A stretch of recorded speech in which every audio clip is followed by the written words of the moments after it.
Hello. Hello, there's a little bit, we just have to push it back just a little bit, just so we can Okay, yeah. out. Because one of So, the other person dropped out last second and we were just confirming Jean's participation. okay. Hello. Good afternoon. Hello, good evening. So as I told you in the email before, actually let me introduce myself. So I'm Aaliyah, co-director of outreach here in FPYC. And there's your moderator, Lucian. He's gonna be moderating today. And so the other participant dropped out last second, and so instead of you having a debate, it's just going to be you kind of Oh, doing condensed speech of your fortunately. argument, Yeah. if that's all right with you. Okay, no problem. No problem. Yeah, and so there's Can I no, start? oh, go ahead. There's no time limit, and just go ahead, you'll be moving on regardless.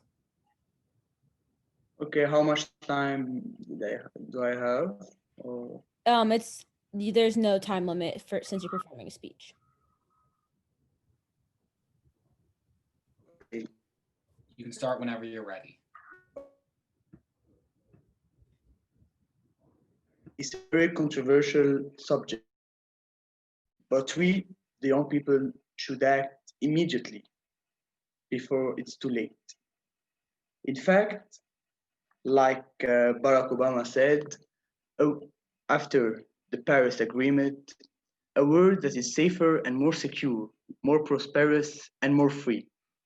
In December 2015, that was the word of President Barack Obama regarding the Paris Climate Agreement. But you don't know what is the Paris Climate Agreement. Let me tell you about it. It's a landmark environmental accord that was adopted by nearly every nation in 2015 to address climate change and its negative impact. The deal aims to substantially reduce global greenhouse gas emissions in an effort to limit the global temperature increase in this century to 2 degrees Celsius above pre-industrial levels, while pursuing means to limit the increase to 1.5 degrees. Yeah. The agreement includes commitments from all major emitting countries to cut their climate altering adaptation efforts, and it creates a framework to the transparent monitoring, reporting, and ratcheting up of countries' individual and collective climate goals.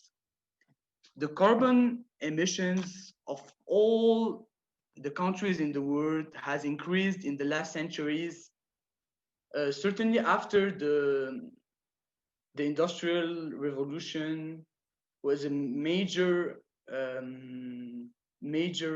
event that uh, help the climate change, help carbon emissions, carbon footprints increase in the world. I will give you now some arguments about. Before that, I forgot to mention the sources, and I inspired my definition from NRDC org expert. It's a website on internet. Let me talk to you briefly about the arguments that I will share with you. I want you to know about how the global warming threatens climate systems. Uh, First of all. Second, I will talk to you about climate change and how it endangers human health. And after, I will talk to you about how the young people is the most generation concerned about this uh, this subject. Yeah. In fact, you know about certainly Greta Thunberg, who is a young lady, a Swedish lady, who fights with a community of many young people around the world to fight and to fight for climate change and want to wake up certain people who don't care a lot about this really problematic issue. Yeah. Okay. So how do we? Okay. Before the Paris Agreement, the Kyoto Protocol was a landmark environmental treaty, was adopted in 1997, and it's in Japan. And it represents the first time nation agreed to legally mandated country-specific emission reduction targets. But it was just a protocol. But the Paris Agreement came after this Kyoto and reinforced the engagement of many countries to reduce their carbon footprints all around the world. Okay, I will talk to you about the many impacts. There are environmental impacts, economical impacts for many power countries and industrial countries like China, the United States. But before all that, I want you to really know the effects of global warming around the world and the importance of why the Paris Agreement should really be reinforced.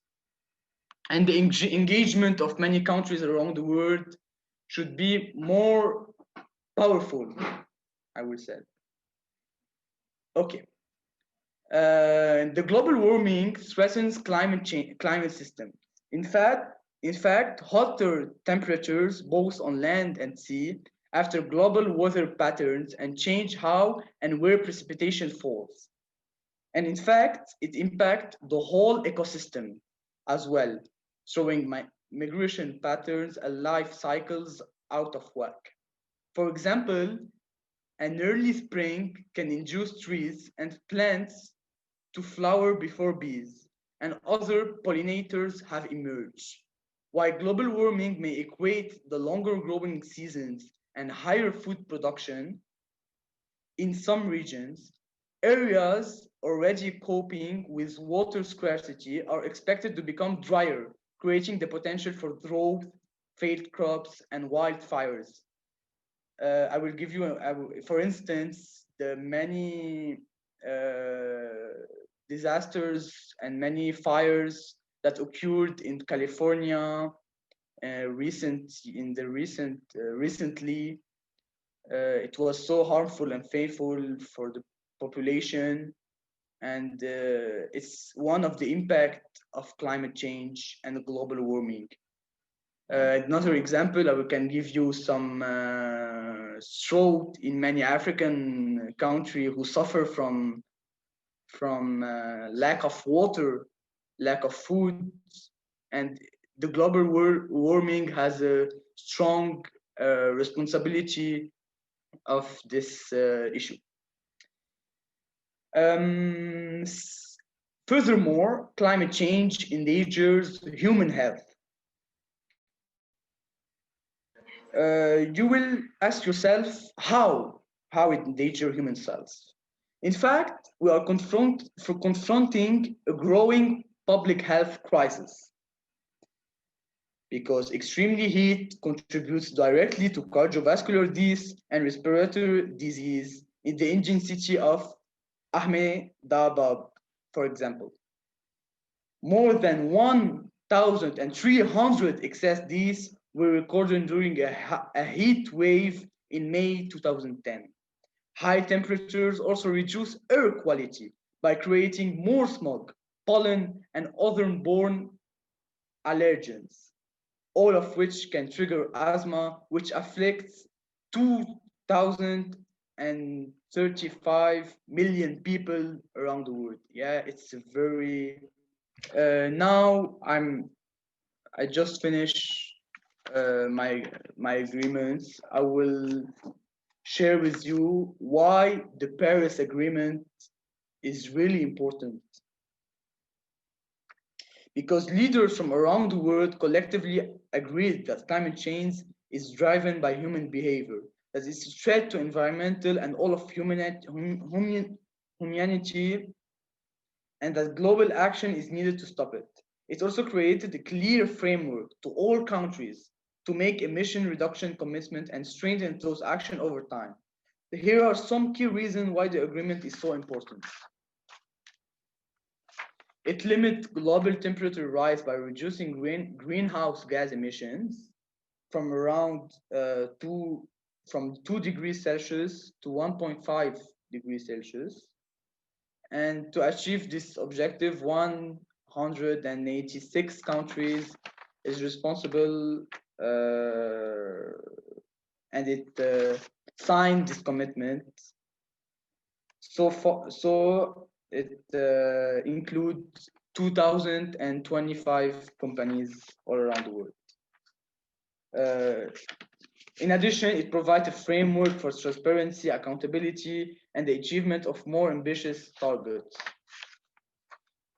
and mobilize support for climate change mitigation and adaptation in developing nations, such as Copenhagen, while the Copenhagen Accord in 2009, which aimed to scale up public and private climate finance for developing nations from $100 billion, a year by 2020. Finally, I just want to share with you some information about how the Paris Agreement is reinvoked after the Trump administration leave the climate agreement, and it was a very harmful decision, and it's very, I would say, stupid decision, because many Americans were against this move, and I thought it was a very, I would say, very nonsense move. Yeah. And that lead to the conclusion that our future may be in jeopardy, with President Donald Trump who preparing to withdraw the United States from the accord, a step that legally he can't take until after the next presidential election, but it's a part of larger effort to dismantle decades of US environmental policy. Fortunately, instead of abandoning the fight, city-state, business, and civic leaders across the country and around the world are ramping up efforts to drive at clean energy advances needed to meet the goals of the accord and put the brakes on dangerous climate change with or without the Trump administration. Finally, I will cite my sources where I extract from information. It was from the UNDP, it's the United Nations Development Program, the World Resources Institute, the NDC Partnership, and the 2050 Pathways platforms. Finally, I will make a conclusion about what I talk and the information, and what is the important decisions made in the Paris Agreement. And personally, I believe that it's not enough, and we, the young people, should go to the streets, manifest, because our life is in danger, and we need to fight to achieve our goals and to live in the future in a better world in a strong and better word.